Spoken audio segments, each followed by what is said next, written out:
most famous woman in Korean drama history has no family name, no birth date, no death date, no record of how she entered the palace or where she came from. In the entire archive of the Joseon Dynasty, spanning 5 centuries and more than 1,800 volumes, she appears in exactly 10 entries. 10 bureaucratic notes across 29 years. That is all. In 2003, MBC Television took those 10 entries and built 54 episodes. The drama was called Jang-geum. In English, Jewel in the Palace. It starred Lee Young-ae as a young woman who rises from a palace kitchen to become the personal physician of a king. It drew a peak audience share of 57% in Korea. It was exported to 91 countries. It earned over $100 million worldwide. In Iran, peak viewership reportedly reached 90%. In China, cumulative viewership across multiple broadcasts reached an estimated 180 million. 91 countries, over $100 million. And at the center of all of it, a woman whose real name is all we have. Because almost everything in that drama was fiction. The cooking career, the exile to Jeju Island, the rivalry with the Choi clan, the romance, the orphan backstory, all of it invented. The Joseon royal annals record something far more remarkable than any script. A woman from the lowest class of Korean society, trained in a medical system designed to keep women invisible, who somehow became the most trusted physician of a king who ruled for 38 years. 10 entries. That is what the Joseon court left behind. Not a biography, not even a sketch. Just 10 moments when her name crossed the threshold of official importance and then vanished back into the silence between the lines. This is not the story of the drama. This is the story of those 10 lines. What they say, what they do not say, and why the space between them may be more revealing than any 54 episodes of fiction. Who was the real Jang-geum? The first time the name Jang-geum appears in the annals of King Jung is the 4th of April, 1515. The context is death. Queen Jang-geum, the king's second wife, had died on the 16th of March from complications following childbirth. She was 23 years old. The baby, a prince who would eventually become King Injong, survived. In the aftermath, court officials filed a petition. They demanded punishment for all the Winya, the female physicians who had attended the queen during her pregnancy and delivery. This was standard Joseon procedure. When a member of the royal family died under medical care, the attending physicians faced investigation and punishment. The petition named several women. Among them was Jang-geum. Jung refused. The annals record his response with unusual directness. Jang-geum, the king said, deserved great credit for her role in the safe delivery of the prince. He had never rewarded her for this because of other affairs. Now officials were demanding he punish her because the queen had died. He would do neither. He would not reward her. He would not punish her. The next day, April 5th, the king said more. The record preserves his words. He stated that Jang-geum had performed with merit during the delivery, and that he would not permit her to be punished for an outcome she had not caused. This is the first thing we know about the real Jang-geum. In 1515, she was already a practicing Winya in the royal palace, skilled enough to attend the queen's childbirth. She was already trusted enough by the king that he personally intervened to shield her from official punishment. A king defending a servant of the lowest class against his own court officials. In Joseon, where social hierarchy was considered the moral architecture of the universe, this was not a routine act of mercy. It was a statement. The king was saying, in the formal language of the royal record, that this woman mattered. And we know nothing about how she got there. No family name, no origin, no record of her training or her appointment. She appears in the record fully formed, in the middle of a crisis, like a character entering a stage with no introduction, no backstory, no prologue. The drama Jewel in the Palace gave her an elaborate origin, a father who was a royal guard, a mother who worked in the palace kitchen, a childhood marked by tragedy and conspiracy. None of this exists in the historical record. The real Jang-geum has no origin at all. She came from somewhere. She was trained by someone. And to find her, we have to look not at who she was, but at the system that produced her. To understand how a woman could appear in the royal annals with no backstory, you have to understand the system she came from. The Winya, the female physicians of Joseon. The system was created in 1406, during the reign of King Taejong, the third king of the dynasty. The reason was simple and devastating. Joseon, Korea enforced strict Confucian gender segregation, a principle called naoe. Contact between unrelated men and women was prohibited. A woman could not be examined by a male physician. The rule was absolute, and women were dying because of it. A government official named Ho Do reported to the throne that women across the kingdom were refusing medical treatment rather than allowing a man to touch their bodies. He proposed a solution: train women as physicians so that women could treat women. Taejong agreed, but no respectable family would allow their daughter to become a medical practitioner. The work of a physician was classified as technical labor, and for a Yongbon family to send a daughter into this profession would be a permanent stain on the family name. So the court recruited from the only class that had no choice, the Chonmin, the absolute lowest tier of Joseon society. Government slaves, the daughters of convicts, shamans, entertainers. 10 girls were selected from among government maidservants and sent to the Jaesangwon, the public health office. They studied the Maijing, the Pulse Classic. They learned acupuncture and moxibustion. Some accounts suggest they were also taught basic literacy and Confucian texts, because the court wanted them to develop virtuous character alongside medical skill. This was, in its own peculiar way, one of the few paths to education available to women born at the bottom of Joseon society. Over the following century, the system expanded. By the late 1400s, there were 3 grades of Winya. The highest were the Ne Winya, inner palace physicians who treated the royal family directly. The path from trainee to inner palace physician was long, competitive, and almost entirely undocumented. The annals rarely mention individual Winya by name. They were institutional figures, not personal ones. But the system was fragile. Under King Jang-geum, who reigned from 1494 to 1506, the Winya were degraded in ways that erased decades of institutional respect. Jang-geum forced them to serve as entertainers at court parties and diplomatic banquets. They were made to perform alongside gisang, learning music and dance on command. Court officials began calling them yakbon gisang, medicine room entertainers. The line between physician and performer was deliberately blurred. When Jang-geum was deposed in 1506 and Jung-jong took the throne, the new court repeatedly tried to restore the Winya to their medical function and prohibit their attendance at parties. The effort lasted years. It was never entirely successful. This is the world Jang-geum entered.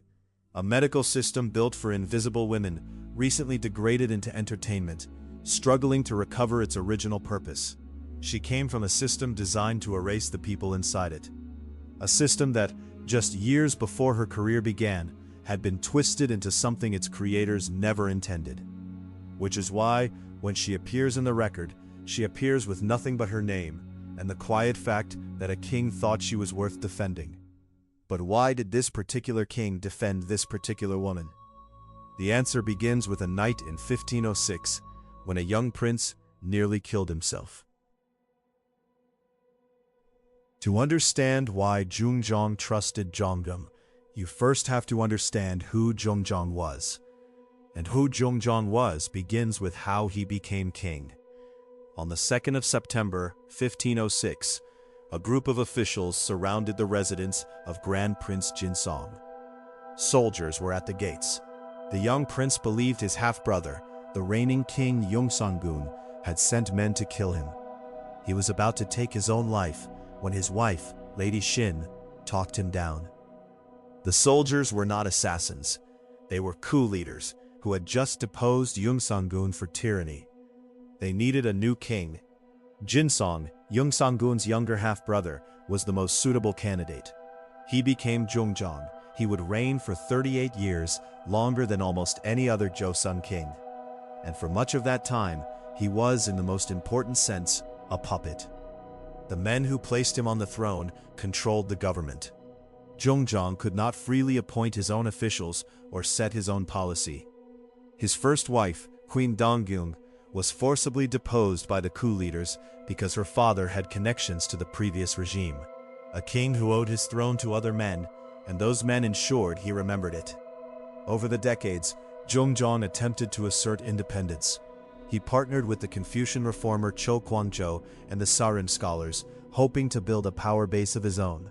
But when Cho's ambitions began to threaten the conservative establishment, they struck back. Through an elaborate conspiracy involving characters written in honey on mulberry leaves, eaten by insects to reveal the words, "Cho will be king," they convinced Jungjong that his own reformer was plotting treason.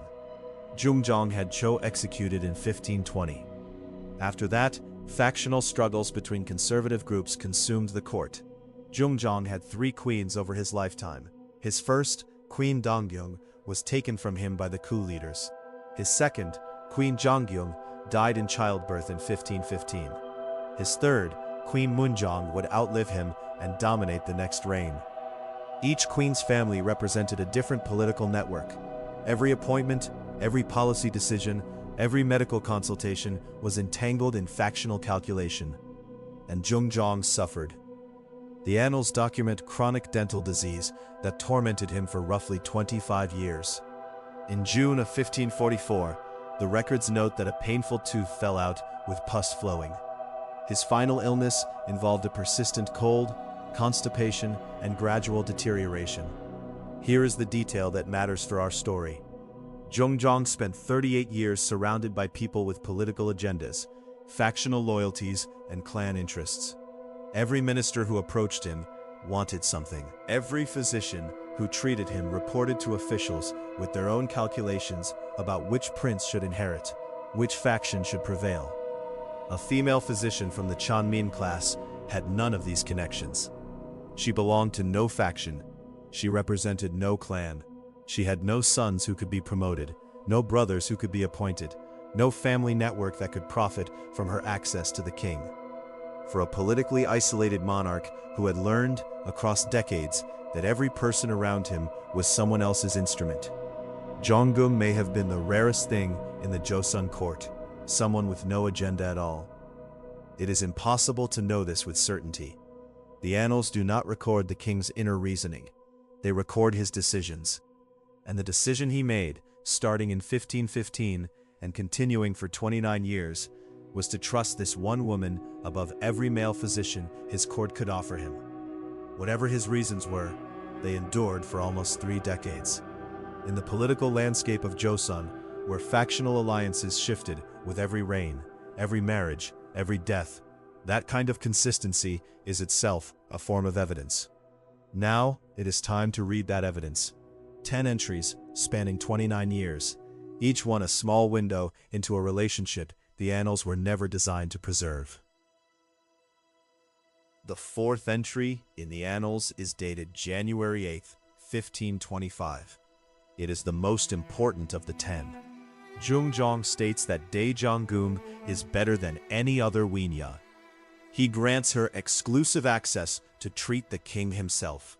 This is the first recorded use of the prefix "dae," meaning great, before her name. From this point forward, the annals consistently refer to her as Winya Jang-geum, female physician, Great Jang-geum. Scholars have debated what this prefix meant. Some argue it was a genuine honorific, a formal distinction bestowed by royal edict, recognizing exceptional skill. Others propose a more prosaic explanation, that Dae simply meant the elder, or the taller one, distinguishing her from another woman with the same name. The prevailing scholarly view treats it as an honorific, and if it was, the implications are extraordinary. In 1525, a king had personally distinguished a woman from the lowest social class, given her a title that no Winya had received before, and authorized her to treat the royal body. In a society where a Chonmin class woman was not supposed to be in the same room as the king, She was now his physician of choice. The annals record her over the following decades in the language of rewards and consultations. In September of 1522, after the Queen Mother Jang-geum recovered from illness, Jang-geum received 10 sacks each of rice and beans.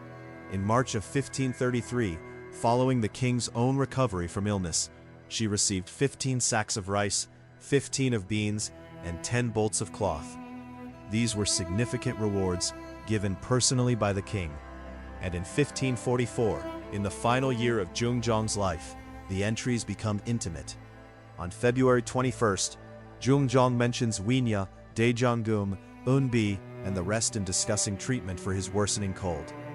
On November 9th, 16 days before his death, ministers inquire about the king's health.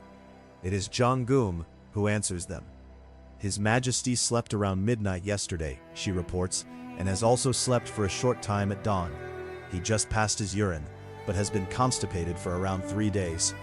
The next day, November 10th, Jung-jong speaks to his ministers about his condition. I am still constipated, he says. What prescription should be made is under discussion. Then he adds a sentence that, across 500 years, still carries the full weight of trust. The female physician knows all about my condition. November 13th, the last entry. Jung-jong has recovered enough to grant his medical staff a holiday. He mentions that Jang-geum visited him that morning. He told her he had passed his stool and felt immense relief. The annals also note, in a separate passage, that Jung-jong trusted Jang-geum's method of treating illness with food. This detail is small and easy to overlook, but it reveals something remarkable. The real Jang-geum, like the fictional one, had a connection to food as medicine, a connection to nutrition, to diet, to the body's relationship with what it consumes. The drama did not invent this from nothing. It found a single sentence in the historical record and built the entire first half of a television series around it. For 29 years, from 1515 to 1544, the annals track a relationship in fragments. A king who shielded her when she was newly recorded. A physician who treated his mother, his wives, and eventually him. A trust that deepened across 3 decades, preserved in 10 entries that were never intended to tell a human story. But they do. 16 days after that last entry, Jung-jong was dead. In 2001, a screenwriter named Kim Young-hyun was researching Joseon history when he found the 10 entries in the Jung-jong Shillok. He saw what any storyteller would see: a blank canvas surrounded by just enough historical detail to suggest something extraordinary. A woman with no backstory, no family name, no origin. A female physician in a society that barely allowed women to exist in the public sphere. The word great bestowed by a king on a servant from the lowest class. The drama he created premiered on MBC on September 15, 2003. 54 episodes. Lee Young-ae in the lead role, Lee Byung-hoon directing, a production budget of $15 million. Kim Young-hyun made one fundamental creative decision that defined everything. He gave Jang-geum 2 careers instead of 1. In the first half of the drama, she is a palace cook, mastering the art of royal cuisine. In the second half, after being exiled to Jeju Island, she retrains as a physician and eventually returns to the capital. No historical evidence suggests that the real Jang-geum ever worked in a kitchen. The annals identify her exclusively as a Winya. The cooking storyline was pure invention, and it was a stroke of brilliance. By starting in the kitchen, Kim Young-hyun gave audiences 27 episodes of visual spectacle. Royal cuisine, rare ingredients, competitive cooking, the sensory world of Joseon food culture. The cooking half made the drama irresistible to watch. The medical half gave it emotional weight. It was a structure that allowed the audience to fall in love with the character before asking them to take her seriously as a healer. Beyond the kitchen, the drama invented nearly everything else. The parents' backstory, with her father as a royal guard and her mother as a kitchen worker. The conspiracy with the rival Choi clan. The exile to Jeju as a government slave. The romance with a fictional government official. The mystic Taoist hermit and the prophecy, the elaborate poisoning plots. The drama also quietly drew from the one detail in the record that connected medicine and food. Jingzhong's trust in Jang-geum's method of treating illness through diet. That single sentence, buried in the annals, became the creative bridge between the show's two halves. The cook, who understood the healing power of food, becomes the physician who applies that understanding to save lives. The drama averaged 45.8% viewership in Korea. Its peak episode drew 57.1%. In a country of 48 million people at the time, more than 27 million Koreans watched a single episode of a show built on 10 lines of historical record. But what happened when those 10 lines left Korea was something no one had predicted. What happened next was something Korean television had never experienced. The drama was exported. It did not simply sell well. It became a cultural event that reshaped how the world perceived an entire country. In China, Hunan Satellite TV paid 10 million yuan for broadcast rights. The show drew an estimated 180 million viewers on the mainland. Chinese President Hu Jintao was reportedly among them. Chinese cultural commentators credited its appeal to something unexpected. They called it a purer form of Confucianism, something Chinese audiences recognized as familiar, but had lost in their own modern media. In Hong Kong, the drama achieved the highest television ratings in the city's broadcast history, 47.2%. In Iran, it aired on national television in 2006. Peak viewership reportedly reached 90%. For millions of Iranians, this was their first encounter with Korean culture of any kind. Persian-language fan websites proliferated. The characters and their struggles became reference points in everyday Iranian conversation. A Korean drama about a female physician in 15th century Joseon had become a cultural touchstone in a country on the other side of the continent, in a language the creators had never imagined their work being translated into. In Mongolia, the drama was broadcast 5 times because audiences kept requesting it. In Myanmar, it sparked a national fascination with Korean cuisine. In Iraq, it became one of the most watched programs in the country. Across 91 countries, the show earned over $103 million. In 2004, Korean television exports totaled $71.4 million, a 70% increase over the previous year, driven largely by this single drama. The Korea National Tourism Organization attributed nearly $1 billion in tourist revenue to the broader impact of Korean television dramas in this period. Restaurants named Jang-geum opened across Asia. A theme park was built in Yongin, south of Seoul. Lee Young-ae became one of the most recognized Korean faces on the planet. Media historians trace the Korean wave, the global cultural movement known as Hallyu, back to several starting points. Jang-geum is by almost every account one of the earliest and most powerful catalysts. The appetite it created for Korean storytelling would eventually produce K-pop, Korean cinema, Korean food tourism, and the broader phenomenon that reshaped global entertainment in the 21st century. In the San Francisco Bay Area, over 100,000 viewers tuned in for the finale on AZN television, outperforming major American network programs in the same time slot. A Korean historical drama about a female physician in the 15th century beating American primetime television in an American market. A woman from the Chunmin class who could not have imagined a world beyond the palace walls of 15th century Joseon became the unlikely starting point for a cultural revolution she would never have understood. The last time the name Jang-geum appears in the annals of King Jung-jong is November 13, 1544. The king tells her he is feeling better. She had visited him that morning. 16 days later, Jung-jong is dead. And then there is silence, complete and total. No record of what happened to Jang-geum after her king died. No death date, no funeral entry, no mention in the annals of any subsequent reign. A woman who had served the royal palace for at least 29 years simply stops existing in the written record. Did she retire to obscurity? Was she dismissed by the new court?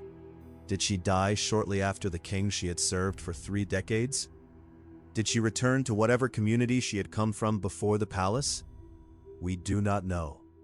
Scholars have estimated her birth at around 1474, based on the dates of her active career. If that estimate is correct, she would have been about 70 when Jung-jong died. We will probably never learn what happened next. What we know is this: 10 entries in the Jung-jong Shillok, 29 years of documented service, a woman with no family name, no origin story, no recorded end, a physician who treated a queen mother, multiple royal wives, and a king who in his final days would accept no other doctor, a Chonmin-class servant who received the word great before her name from a monarch who rarely bestowed praise. The drama Jewel in the Palace filled every gap in this record with fiction. It gave her a family name. So, it gave her parents, rivals, mentors, a love interest. It gave her 54 episodes and 91 countries of viewers. In 2024, a new production was announced with Lee Young-ae returning to the role she made famous 2 decades earlier. The character, it seems, is not finished. But the real power of Jang-geum's story is not in what was filled. It is in what remains empty. In those 10 lines, something true survives. A king who defended a woman when his entire court demanded she be punished. A physician who earned that defense through decades of quiet, competent, undramatic service. A society that created a system for invisible women to practice medicine, and then watched as one of those women became impossible to ignore. The drama imagined a heroine who overcame conspiracies and exile through raw talent and perseverance. It gave audiences a narrative arc they could follow, with villains to root against and victories to celebrate. The history records something harder to dramatize, but perhaps more remarkable. A woman who simply did her work, year after year, until the most powerful man in the kingdom relied on no one else. No drama can fully capture that. The patience of it, the dailiness, 29 years of showing up, treating patients, earning trust one consultation at a time. No villain to defeat, no conspiracy to unravel, just competence, sustained across a lifetime, in a world that had decided she was not supposed to exist. That is the true story behind Jewel in the Palace. 10 lines, no family name, no ending, and 500 years later, the whole world knows who she is.